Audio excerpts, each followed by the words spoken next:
예, 여러분 안녕하십니까? 빠박쌤이에요. 자, 이번에 물화생지설 주제는 특수상대성 이론입니다. 이제 물리학 쪽으로 제대로 왔어요. 자,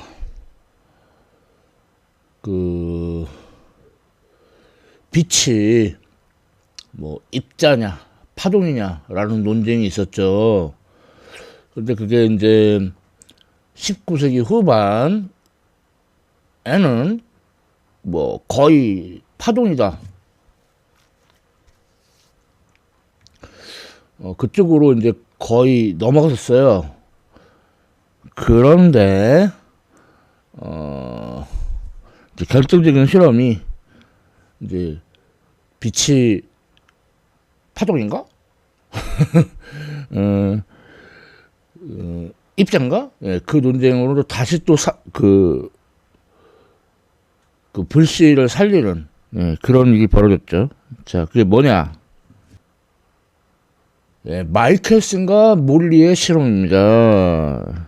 이게 뭐냐면은 빛이 파동이라면 파동이 전파될 수 있도록 매질이 필요해요. 매질.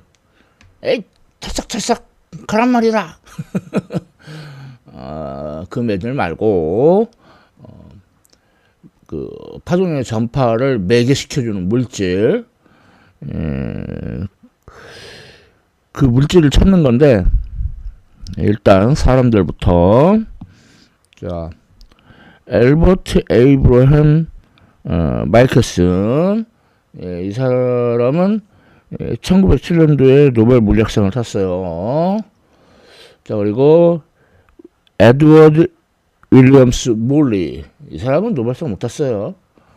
사실 뭐 마이켈슨 몰리 실험으로 노벨상을 탄 게 아니고 그거에 사용된 실험 장비 마이켈슨 간섭계 그걸로 노벨상을 탄 거라서 마이켈슨만 노벨상을 탔어요. 자, 그래서 뭐냐면은 자, 지구에서 태양이 보이죠? 그거는 이제 태양빛이 이렇게 우주 공간으로 지나서 오는 건데 이때 태양과 지구가 있는 우주 공간을 에테르라는 물질이 채우고 있다. 이렇게 생각을 한 거예요. 근데 뭐 툭하면 에테르래. 뭐 예를 들어 제5원소 그런 신기한 원소 그런 것도 에테르라고 그러고 하여튼 뭐만 했다면 에테르라고 하는데 근데 이 에테르가 이렇게 태양 기준으로는 정지 있지만 지구에서 보면 정지 있지 않죠. 그러니까 지구가 이렇게 공전 중에 왼쪽으로 가면은 지구에서 보면은 에테르는 오른쪽으로 가겠죠. 자, 그럴 때 에테르가 진행하는 방향에 수직하게 거리 L을 왕복하는 경우와 에테르가 진행하는 방향에 평행하게 거리 L을 왕복시키는 경우 시간이 다를 거예요. 그래서 이것은 마치 강물이 흐르는데 거기서 이제 배를 왕복시키는 경우와 같은데 그렇다면 에테르의 속력이 강물의 속력과 같은 역할을 하고 그리고 빛의 속력이 강물에서 움직이는 배의 속력과 같은 역할을 해요. 물론 에테르의 속력은 지구의 공전 속력과 같겠죠. 자, 그러면은 에테르가 흘러가는 방향 수직하게 그럴 때는 배를 상류 쪽으로 기울여야죠. 그래서 배의 속도 C, 강물의 속도 V, 그러면은 피타고라스 정리에 따라서 루트 C제곱 마이너스 V제곱, 요게 이제 결과적인 배의 속력이 될 테고, 에트르가 진행하는 방향에 평행하게 왕복시키는 경우에는 일단 하류로 갈 때는 그 배의 속력이 C, 강물의 속력이 V, 그러면은 합쳐져 가지고 배의 속력이 C 플러스 V가 될 테고, 반대로 상류로 갈 때는 빼줘가지고 C 마이너스 V가 되겠죠. 자, 이렇게. 자, 그래서 이것을 실험 장비로 구현하기 위해서 빔 분리계, 그러니까 요 빔 스플리터, 그 반투명 거울을 놨어요. 그래서 이 반투명 거울에서 자, 빛이 이렇게 가다가 여기서 이렇게 반사되고, 이제 이때 거울 M1A에서 반사된 게 이제 이렇게 오고, 그 다음에 여기서 반투명을 초과하고, 그래서 거울 M2에서 반사돼서 이렇게 와요. 자, 이럴 때 요 거리하고 요 거리가 서로 같아도 그 두 경로를 지나는 시간이 다르니까 빛이 간섭을 일으켜가지고 여기 간섭 무늬가 이렇게 생겨날 것이 예상이 되거든요. 자, 그래서 마이켈슨과 몰리가 이 실험을 해봤어요. 막 그런데 아무리 해도 간섭 무늬가 관찰이 안 되는 거예요. 그래가지고 막 계절을 바꿔보고, 뭐, 방향을 이리 바꿔보고 저리 바꿔 해도 간섭 무늬가 관찰이 안 된다는 거예요. 그러니까 이건 뭐냐? 애시당초부터 에테르라는 건 존재하지 않는다. 즉, 강물에서 움직이는 배의 속력처럼, 빛의 속력이 빨라졌다, 느려졌다, 그러지 않는다는 뜻이죠. 그래서 이게 나중에 아인슈타인의 특수상대성 이론에 큰 영향을 미쳐요. 자, 다음. 자, 아인슈타인의 특수상대성 이론의 공리. 두 번째 보면은 모든 관성 기준 틀에서 진공중세 빛의 속력은 일정하다. 뭐 강물에서 움직이는 배처럼 빨라졌다 느려졌다 그러지 않는다 이거예요. 그리고 공리가 한 개 더 있는데, 모든 관성 기준 틀에서 물리학의 법칙은 같다. 뭐 그래서 뭐 1번은 뭐 상대성의 원리, 뭐 2번은 뭐 광속도 일정의 원리, 혹은 볼변의 원리, 뭐 그렇게 부르죠. 자, 그래서 알베르트 아인슈타인 이렇게 공리 두 개를 세워가지고 그랬더니 되게 이상한 그 특수상대성 이론의 결과들이 얻어지는 거예요. 자, 그렇다고 해서 아인슈타인이 1921년에 이 특수상대성 이론으로 노벨 물리학상을 탄 것은 아닙니다. 그거는 광준효과로 탔어요. 자, 특수상대성 이론에서 우리가 쉽게 받아들일 수 없는 결과, 첫 번째, 동시성의 상대성. 그러니까 이거는 어떤 관측자한테는 동시인 두 사건이 다른 관측자한테는 동시가 아니다, 그 얘기예요. 정말? 자, 예를 들어 가지고 번개가 번쩍 해가지고 그 지상에 A 지점하고 B 지점에 흔적을 남기고, 그리고 움직이는 기차에 A 프라임하고 B 프라임 지점에 흔적을 남겨요. 물론 이제 번개가 번쩍인 지점은 이제 A하고 A 프라임, B하고 B 프라임이 서로 그 일치할 때 그때 번쩍였죠. 그러면은 지면에 정지해 있는 관측자 O한테는 이 두 빛이 이렇게 오는데, 이 관측자 O가 있는 위치가 딱 중간이라고 하면은 이 관측자 O는 A하고 B에서 그 빛이 동시에 도달했다, 그렇게 생각할 거란 말이에요. 자, 그런데 기차에 타고 있는 관측자는, 그러면 이 사람은 불이 번쩍하고 나서 이제 도달할 때까지 시간이 있는데 그동안 이렇게 오른쪽으로 갔겠죠. 자, 그러면은 왼쪽에서 온 빛은 더 많은 거리를 가야 되고 오른쪽에서 온 빛은 더 적은 거리를 가야 돼요. 그러니까 이 사람은 B에서의 빛이 먼저 도달하게 되겠죠. 예. 그러니까 지상에 정지해 있던 관측자 입장에서는 그 두 빛이 동시에 도달하는데, 그 기차와 함께 운동하는 관측자 O' 입장에서는 두 빛이 동시에 도달하지 않죠. 그러니까 좀 더 정확하게 말하면 같은 장소에서 같은 시간에 일어난 두 사건은 뭐 누가 봐도 동시에요. 하지만 다른 장소에서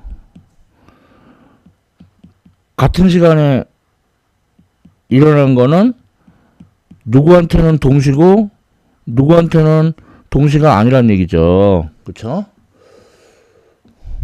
그래서 이런 효과는 기차의 속도가 빠를수록 요 거리가 멀어지니까 그 기차의 속도가 빠를수록 이 효과가 확실히 보이겠죠. 그죠?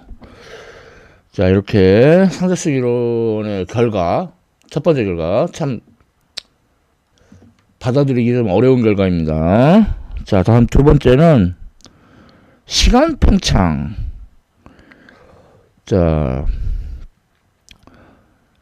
요 기차 안에 그 위쪽에 거울이 달려 있어가지고 아래에서 거울을 향해 비춘 다음에 그게 이제 반사돼서 다시 아래로 내려오는 거예요.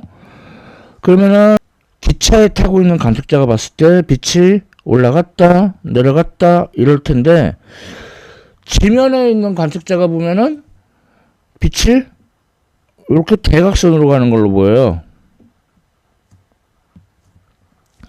자, 그러면 여기서 요 거리는 그 빛이 간 거리의 절반, 그 다음에 요 거리는 기차가 간 거리의 절반, 그리고 이 거리는 D라고 하고, 그러면 요 직각삼각형이니까 여기서 그 피타고라스 정리 이용하고, 그래서 시간이 그 기차에 있는 관측자보다 루트 1 빼기 C제곱분의 V제곱분의 1만큼 더 길어져요. 그래서 기차 안에 있는 관측자가 봤을 때 시간, 이거를 이제 고유 시간이라고 부르고, 길어지는데 그걸 감마, 이제 특수상대성 이론에서 이 감마가 자주 등장하는데, 자, 베타는 그 빛의 속도 C분의 그 뭐 물체의 속도 같은 거고, 감마는 루트 1 빼기 베타의 제곱분의 1 이렇게 주어져요. 요거를 이제 로렌츠 인자라고 하는데, 아무튼 이게 특수상대성 이론에 많이 등장하는 양이에요. 자, 역시 그 기체가 움직이는 속력이 빛의 속력에 가깝게 빠르면 이런 시간 팽창의 효과도 크겠죠. 그래서 보면은 기차 안에 있는 관측자가 봤을 때는 기체 밖에 정지해 있는 사람의 시간이 느리게 가고, 반대로 기차 밖에 정지해 있는 관측자가 보면은 기차에 타고 있는 사람의 시간이 느리게 가요. 서로 느리게 간다고 생각을 해요. 자기 거는 제대로 가는데 그 시간이 바로 그 고유 시간이에요. 역시 쉽게 받아들일 수 없는 특수상대성 이론의 결과였죠. 자, 다음은 길이 수축. 그러니까 자, 우주선을 타고 한 별에서 다른 별로 가는데 여기서 여기까지 거리가 L. 자, 그러면은 그 바깥에 정지해 있는 사람이 보면은 뭐 거리는 L이죠. 정확히 말하면은 고유 길이 LP. 자, 그런데 우주선에 타고 있는 관측자가 보면은 자기는 정지해 있고 이 별들이 움직이는 걸로 보이죠. 자, 그래서 요 길이 L이 이제 다른 값으로 측정돼요. 그래서 지상에 있는 관측자는 우주선의 속력 곱하기 시간 델타 t. 우주선에 있는 관측자는 우주선의 속력 곱하기 고유 시간. 그러니까 그 길이 L은 그 고유 길이를 감마로 나눈 거. 그래서 길이가 루트 1 빼기 C제곱분의 V제곱만큼 짧아져요. 그러니까 우주선에 있는 관측자가 바깥을 보면은 그 길이가 짧고, 반대로 이제 정지해 있는 관측자가 우주선을 보면은 우주선 안에가 길이가 또 짧고 서로 길이가 짧아 보이는 거예요. 그리고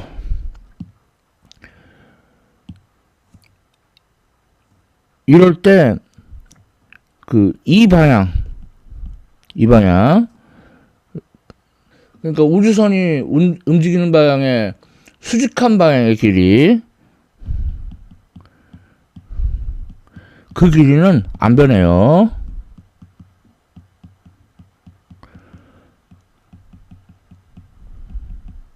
자, 길이 수축에 대해서 알아봤고요.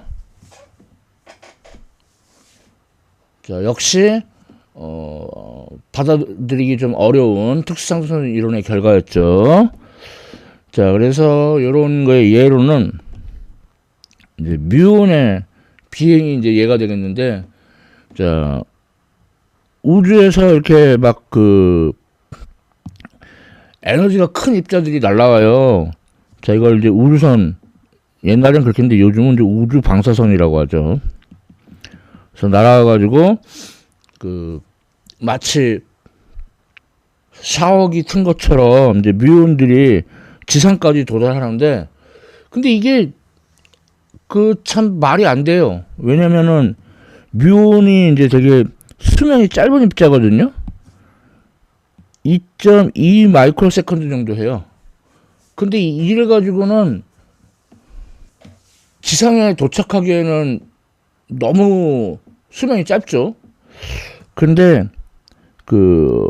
이 뮤온의 속력이 빛의 속력의 99.9%라고 하면은, 그러면은 감마, 그러니까 로렌츠 인자가 22.4라서 지면에 있는 관측자가 봤을 때 뮤온의 시계가 22.4배 더 느리게 가요. 그러니까 49 마이크로 세컨드. 그래서 지면에 있는 관측자가 봤을 때는 그 14.7km를 뮤온이 가게 돼요.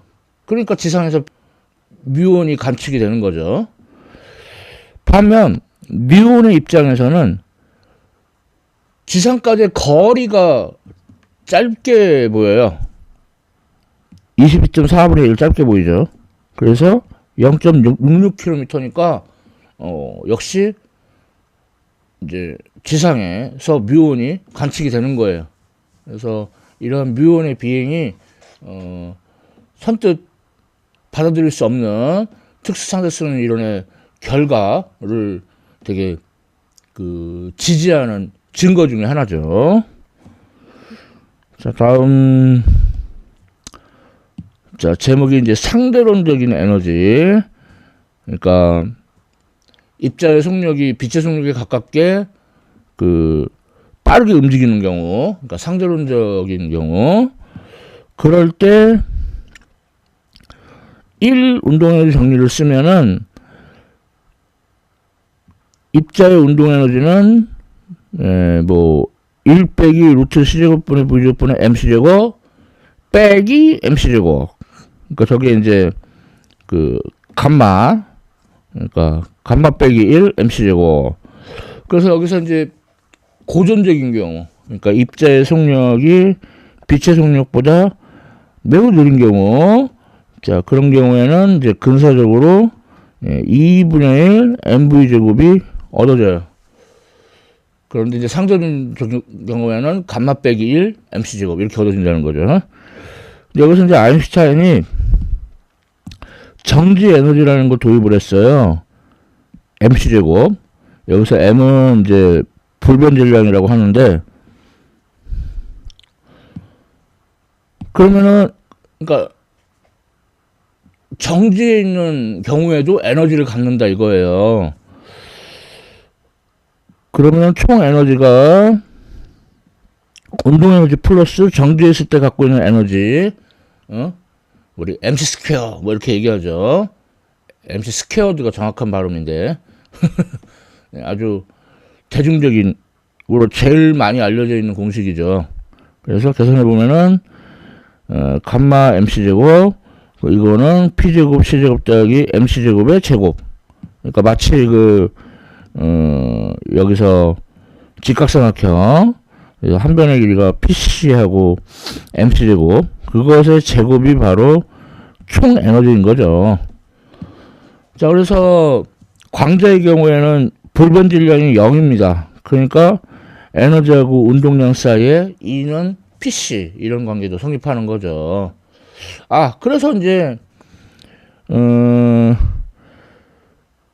입자의 질량이 증가해요. 그러니까 m 나누기 루트 1 빼기 c제곱분의 v제곱, 그러니까 감마 m만큼 입자의 질량이 무거워진다. 요것도 이제 아인슈타인의 상대성 이론의 결과입니다. 자, 그런데 이렇게 이렇게 하나씩 놓고 하는 것보다 로렌츠 변화를 이용하면은 사실 쉬운데, 우리가 이제 두 관측자가 있는데 한 관측자는 정지에 있고, 그 기준틀이 S, 그 다음에 이제 다른 관측자가 움직여요. 그 기준틀이 S 프라임. 그러면은 기준틀 S하고 S 프라임 사이에 이제 변환하는 공식. 근데 이제 우리가 이제 갈릴레이 변환에 이제 익숙하거든요. 그러니까 갈릴레이 변환에 따르면은 X 프라임은 X 빼기 VT, 그 다음에 Y 프라임은 Y와 같고, Z 프라임은 Z와 같고, T 프라임은 T와 같고. 그러니까 정지에 있는 사람의 시계나 운동하는 사람의 시계나 똑같다 이거죠. 그런데 아니라는 거죠. 그래서 X 프라임이 X 빼기 VT가 아니고 거기다 감마를 곱한 거고, 그 다음에 Y 프라임하고 Z 프라임은 똑같고, 그리고 T 프라임도 T 빼기 C제곱분의 VX에다가 감마를 곱한 거예요. 그래서 이걸로 지금까지 말했던 걸 다 설명할 수 있고요. 자, 이때 상대 속도는 UX 빼기 V 나누기 1 빼기 C제곱분의 UXV. 예를 들어, 자, UX가 빛의 속력의 90%라고 하고, V가 이제 마이너스 0.9C라고 하고, 그러면 갈릴레이 변환으로는, 자, 얘네 둘을 서로 더해가지고, 그러면 1.8C, 빛의 속력보다 크죠? 예, 그래서 갈릴레이 변환으로 계산하면 맞지 않아요. 자, 로렌츠 변환으로 계산하면은, 자, 0.9c 더하기 0.9c 나누기 1 더하기 c제곱분의 0.9c 곱하기 0.9c. 자, 이렇게 계산을 해야 돼요. 그러면 빛의 속력의 99.4%. 자, 어쨌거나 빛의 속력보다 느리죠. 예? 그리고 원래 로렌츠 변환에 따르면은 X방향의 속력만 이렇게 변하는 게 아니에요. 로렌츠 변환에 따르면은 뭐 X방향 속력 이렇고 Y방향 속력하고 Z방향 속력이 감마 1 빼기 c제곱분의 uxv분의 ui 감마 1 빼기 c제곱분의 uxv분의 uz. 그래서 그 속도의 y 성분과 z 성분도 갈릴레이 변환과는 다르게 변하죠. 아주 신기한 일이에요. 자, 다음은 시공 그래프. 자, 여기서 요 공간을 이렇게 1차원으로 놓고 그려보면은 물체의 속력이 빛의 속력보다 빠를 수 없기 때문에 이러한 그 원뿔, 그러니까 꽃과 알콘, 예, 이 원뿔 안에서만 있을 수가 있어요. 그러니까 여기 있었는데 뭐 이렇게. 그럼 만일에 얘는, 예, 이 경우에는 뭐 얘하고 얘는요, 이거는 인과관계가 없는 사건이에요. 그러니까 빛의 속력보다 더 빠른 건 없기 때문에. 근데 이제 이 그래프를 지금 여기서 이제 공간을 x 1차원으로만 그렸는데 뭐 2차원으로 그릴 수도 있어요. 근데 이제 만약에 얘를 3차원으로 그린다. 그럼 여기 시간의 차원까지 합쳐가지고 4차원이 되니까 그릴 수가 없거든요. 근데 이제 우리 그런 말 쓰잖아요. 뭐 쟤는 좀 이상한 아이야. 4차원 사람 같아. 그러나 특수상대성 이론에서는 4차원이 정상적인 사람이에요. 3차원에 사는 사람이 뭔가 좀 이상한 사람이지. 자, 이렇게 특수상대성 이론에 대해서 알아봤습니다. 빠박쌤의 물화생대썰. 자, 특수상대성 이론에 대해서 썰을 풀어봤어요. 역시 전공이다 보니까 조금 수월하네. 자, 지금까지 시청해주셔서 감사합니다.